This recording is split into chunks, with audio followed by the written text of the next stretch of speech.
కృష్ణం వందే జగద్గురుం. జై శ్రీకృష్ణ. ఈ వీడియో చూసే ముందు ఒక లైక్ కొట్టి జై శ్రీకృష్ణ అని కమెంట్ చేయండి. సాధారణంగా ప్రతి ఒక్కరూ వారి జీవితంలో సంపద పెరగాలని, సుఖ సంతోషాలతో గడపాలని భావిస్తారు.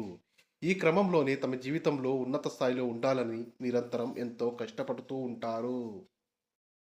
అయితే కొందరికి మాత్రం ఎంత కష్టపడి పని చేసినప్పటికీ చేతిలో డబ్బు నిలవదు. మన హిందూ మతంలో స్త్రీలను లక్ష్మీదేవితో పోలుస్తారు. కాబట్టి ఇంట్లో స్త్రీలు పాటించే కొన్ని విధి విధానాలను బట్టే మీ ఇల్లు ఉంటుంది. కాబట్టి మీ భర్త యొక్క సంపాదన పెరగాలంటే ఇంట్లో ఉండే స్త్రీలు కొన్ని సులభమైన పరిహారాలు పాటిస్తే ఉత్తమ ఫలితాలను పొందవచ్చని పండితులు చెబుతున్నారు. మరి స్త్రీలు ఎలాంటి పరిహారాలు పాటించాలో, మీ ఇంట్లో సంపద పెరిగి ఆనందంగా ఉంటారో ఇప్పుడు ఈ వీడియోలో మనం తెలుసుకుందాం.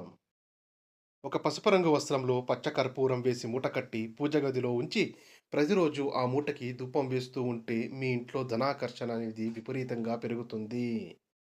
ఆకుపచ్చ రంగులో 5 యాలక్కులను తీసుకొని వాటిని మీ పర్సులో ఉంచుకోవాలి. అలాగే ఇంట్లో మీరు డబ్బు భద్రపరిచే బీరువాలో కూడా 5 ఆకుపచ్చ యాలకులను ఉంచాలి. వీటిని వారానికి ఒకసారి మార్చాలి. ఎట్టి పరిస్థితుల్లోనూ ఎండిపోయిన యాలక్కులను ఉంచరాదు. ఆకుపచ్చ యాలక్కులు ధనాన్ని ఆకర్షించే గుణం ఉంటుంది. తద్వారా మీ ఇంట్లో బాగా సంపద పెరుగుతుంది. వివాహమైన స్త్రీలు వీలైనంత వరకు ఎరుపు రంగు గాజులు గాని, ఆకుపచ్చ రంగు గాజులు గాని వేసుకోవాలి. ఇలా ధరిస్తే దీర్ఘ సుమంగళి యోగం సిద్ధిస్తుంది. అలాగే అష్టదరిద్రులు కూడా కుబేరులను చేసే శక్తి గవ్వలకి ఉంటుంది. లక్ష్మీదేవి మీ ఇంట్లో తాండవం చేయాలంటే శుక్రవారం రోజు 21 గవ్వలను తీసుకొని వాటిని మీ పూజ గదిలో పెట్టి పూజ చేసుకోండి. ఈ పరిహారం చేయడం వల్ల మీ ఇంట్లో ఉన్న సమస్యలన్నీ తొలగిపోయి సుఖ సంతోషాలతో సిరి సంపదలతో జీవిస్తారు. ఏ ఇంట్లో అయితే లాఫింగ్ బుద్ధ విగ్రహం ఉంటుందో ఆ ఇంట్లోకి డబ్బు పరంగా భారీ స్థాయిలో లాభం కలుగుతుంది. లాఫింగ్ బుద్ధ విగ్రహం ఇంట్లో ఉంటే ఆ ఇంట్లో పాజిటివ్ ఎనర్జీ ఉంటుంది. ఏదైనా మీ కోరిక త్వరగా నెరవేరాలంటే శుక్రవారం ఇంట్లో పూజ చేసి దేవునికి ఎండు ద్రాక్ష నైవేద్యంగా పెట్టండి. ఇలా 6 శుక్రవారాలు చేస్తే మీరు కోరిన కోరికలు ఖచ్చితంగా నెరవేరుతాయి. మీ ఇంట్లో సాంబ్రాణి ధూపం వేయడం వల్ల ఇంట్లో ఐశ్వర్యం పెరిగి మీ కుటుంబంలో సుఖశాంతులు నెలకొంటాయి. ధూపం నుండి వచ్చే పొగ మీ జీవితంలోని అన్ని సమస్యలను తొలగిస్తుంది. అలాగే మీ ఇంట్లో ఉన్న నెగటివ్ ఎనర్జీ పోతుంది. గోవు పిడకలు తీసుకొచ్చి వాటిని కాల్చి వాటితో ఇంట్లో ధూపం వేస్తే మీ ఇంట్లో ఉన్న నెగటివ్ ఎనర్జీ దుష్టశక్తులన్నీ పారిపోతాయి. మంగళవారం శుక్రవారం రోజుల్లో దేవుడి పటాలను అస్సలు శుభ్రం చేయకూడదు. శనివారం రోజున మాత్రమే దేవుని పటాలను శుభ్రం చేయాలి. ఈ నియమాలన్నీ స్త్రీలు తప్పనిసరిగా పాటించాలి. సుమంగలి స్త్రీలు కొత్త గాజులను వేసుకోవాలంటే ఉదయం కానీ లేదా సాయంత్రం కానీ వేసుకోవాలి. మిట్ట మధ్యాహ్నం సమయంలో కొత్త గాజులు అస్సలు వేసుకోకూడదు. అలాగే స్త్రీలు శుక్రవారం కానీ ఆదివారం కానీ గాజులను కొంటే చాలా మంచిది. స్త్రీలు ఈ రోజుల్లో కనుక గాజులను కొంటే మీ భర్తకు ఆయుష్ అనేది పెరుగుతుంది. అలాగే దీర్ఘ సుమంగళి యోగం కలుగుతుంది. స్త్రీలు మంగళవారం కానీ, శనివారం కానీ గాజులను అసలు కొనుక్కోకూడదు మరియు ధరించకూడదు. దీనివల్ల మీ భర్త ఆయుస్సు మరియు సంపద తగ్గిపోతుంది. మీ ఇంట్లోని పూజ గదిలో నెమలి పించాన్ని తప్పకుండా పెట్టుకోవాలి. దేవునికి పూజ చేసిన తర్వాత నెమలి పించంతో దేవుడికి గాలి విసరండి. దేవుడికి ఇలా సేవ చేస్తే మీ ఇంటిపై ముక్కోటి దేవతల ఆశీర్వాదం ఎల్లప్పుడూ ఉంటుంది. అలాగే సంపదకు దేవతైన లక్ష్మీదేవి ఆశీర్వాదాన్ని పొందొచ్చు. పిల్లలు చదువుకునే గదిలో నెమలి పింఛాన్ని మరియు సరస్వతీదేవి ఫోటోని తప్పకుండా పెట్టండి. ఇలా చేయడం ద్వారా మీ పిల్లలు ఏకాగ్రత బాగా పెరుగుతుంది.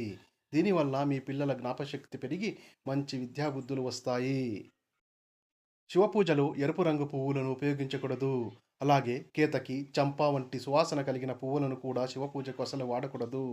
తెలిసి చేసినా, తెలియక చేసినా శివపూజకు ఈ పువ్వులు వాడినప్పుడు పూజకు తగిన ఫలితం దక్కదు. శివాలయంలో నందివర్ధనం పూలు బిల్వపత్రాలతో శివునికి అభిషేకిస్తే శివానుగ్రహం తప్పకుండా లభిస్తుంది. తద్వారా మీకు ఆనందం శ్రేయస్సు లభిస్తుంది. ఎట్టి పరిస్థితుల్లోనూ ఇంట్లో ముళ్ళ చెట్టును పెంచుకోకూడదు. ముళ్ళ చెట్లు ఇంట్లో ఉండడం వల్ల అసలు మంచిది కాదు. ఇంటి ముందు ముళ్ళ చెట్లను పెంచడం వల్ల మీరు ఆర్థికంగా చాలా ఇబ్బందులను ఎదుర్కొంటారు. మీ ఇంట్లో ఆదాయానికి మించిన ఖర్చులు ఉంటే కాలికి నల్లదారం కట్టుకుంటే మీ ఇంట్లో ఆర్థిక సమస్యలనేవి ఉండవు. అలాగే మీకు నరదిష్టి కూడా తగలదు. స్త్రీలు ఎప్పుడు ఎడమ కాలికి మాత్రమే నల్ల దారాన్ని కట్టుకోవాలి. పురుషులు ఎల్లప్పుడూ తమ కుడి కాలికి మాత్రమే నల్లటి దారాన్ని కట్టుకోవాలి. ఇలా చేయడం వల్ల మీకున్న ఆర్థిక ఇబ్బందులు, నరదృష్టి అన్నీ తొలగిపోతాయి. మీ ఇంటి ప్రధాన తలుపు వీలైనంత వరకు ఉత్తర దిశలో కానీ, తూర్పు దిశలో కానీ ఉండేలా చూసుకోండి. ఇలా ఉంటే మీ కుటుంబం సుఖశాంతులతో ఉంటుంది. వాస్తుశాస్త్ర ప్రకారం కలబంద మొక్కను అదృష్ట మొక్క అంటారు. ముక్కోటి దేవతలు మీ ఇంట్లో నివసించాలంటే ఖచ్చితంగా మీ ఇంట్లో కలబంద మొక్కను పెంచుకోవాలి. ఇంట్లో కలబంద మొక్కలు నాటడం వల్ల ఇంట్లోకి పాజిటివ్ ఎనర్జీ వస్తుంది. అలాగే మీ ఇంట్లో ఉన్న నెగెటివ్ ఎనర్జీ తొలగిపోతుంది. దీంతో మీ ఇంట్లో సిరి సంపదలు కలుగుతాయి. కలబంద మొక్కను ఇంట్లో ఉంచుకుంటే ఆరోగ్యానికి కూడా చాలా మంచిది. ఎవరైనా నిరంతరం అనారోగ్యంతో బాధపడుతూ ఉంటే వారి పడక గదిలో కలబంద మొక్కను పెట్టండి. వారు దినదిన ఆరోగ్యాభివృద్ధి చెందుతారు. ఇంటి ప్రధాన సింహద్వారాన్ని లక్ష్మీదేవిగా భావిస్తారు. కనుక మీ ఇంటి గడప దగ్గర చెప్పులను చిందరవందరగా అసలు పడేయకూడదు. అలాగే గడప మీద కాలు పెట్టకూడదు. ఇలా చేస్తే లక్ష్మీదేవిని అవమానించినట్టవుతుంది. లక్ష్మీదేవికి ఎర్రని గులాబీ పూలంటే చాలా ఇష్టం. కాబట్టి ప్రతి శుక్రవారం లక్ష్మీదేవి పటానికి ఎర్రని గులాబీలు పెట్టి పూజిస్తే మీ ఇంటికి లక్ష్మీ కటాక్షం సిద్ధిస్తుంది. మీ పూజ గదిలో ఉన్న దేవుని పటాలకు దక్షిణముఖంగా అస్సలు పెట్టకూడదు. ఎందుకంటే దక్షిణ దిశ అంటే పితృదేవతలకు సంబంధించినది. పూజ గదిలో ఉండే దేవుని పటాలు విరిగినవి, పగిలినవి అసలు ఉండకూడదు. ఇలా ఉంటే నకారాత్మక శక్తులను ఆకర్షిస్తుంది. మీ పూజ గదిలో విరిగిన లేదా పాత దేవుని పటాలుంటే వాటిని మీ దగ్గరలో ఉన్న ఆలయంలో పెట్టండి. లేదా పారే నదుల్లో నిమజ్జన చేయండి. సోమవారం రోజున కొబ్బరి నూనెతో అర్ధనారీశ్వరుని దీపారాధన చేస్తే మీకు మంచి దాంపత్య జీవితం సిద్ధిస్తుంది. శనివారం రోజున వెంకటేశ్వర స్వామి ఆలయానికి వెళ్ళి స్వామివారిని దర్శించుకుని ఆలయంలో ఆవు నెయ్యితో దీపం వెలిగించాలి. ఇలా 12 వారాలు కనుక చేస్తే శ్రీ వెంకటేశ్వర స్వామి అనుగ్రహంతో మీకున్న బాధలన్నీ తొలగిపోయి మీ ఇంట్లో సుఖశాంతులు అష్టైశ్వర్యాలు కలుగుతాయి. దేవతలను పూజించే సమయంలో ప్రతిరోజు వెలిగించే దీపాన్ని దీపదానము అంటారు. హిందూ ధర్మంలో దీపదానానికి ప్రత్యేక ప్రాధాన్యత ఉంది. పేదరికంలో సహా వివిధ సమస్యల నుండి బయటపడడానికి నదిలో దీపదానం చేయండి. అన్ని రకాల దానాలలో నీడ దానానికి దాని సొంత ప్రాముఖ్యత ఉంది. ఈ దానం శనిగ్రహంతో సంబంధం కలిగి ఉంటుంది. దీనికోసం ఒక మట్టి కుండలో ఆవాల నూనెను వేసి అందులో మీ నీడను చూసి ఎవరికైనా దానం చేయండి. ఈ దానం వలన మీకున్న శని దోషాలన్నీ తొలగిపోతాయి. ఆవును దానం చేయడం గొప్ప దానంగా పరిగణిస్తారు. ఒక వ్యక్తి గోవును దానం చేయడం ద్వారా మోక్షాన్ని పొందుతాడు. అలాగే ముక్కోటి దేవతల ఆశీర్వాదాన్ని పొంది సుఖ సంతోషాలతో జీవిస్తాడు. చూశారు కదా ఈ వీడియోని. ఈ వీడియో గనుక మీకు నచ్చినట్లయితే లైక్ చేయండి, షేర్ చేయండి, సబ్స్క్రైబ్ చేసుకోండి.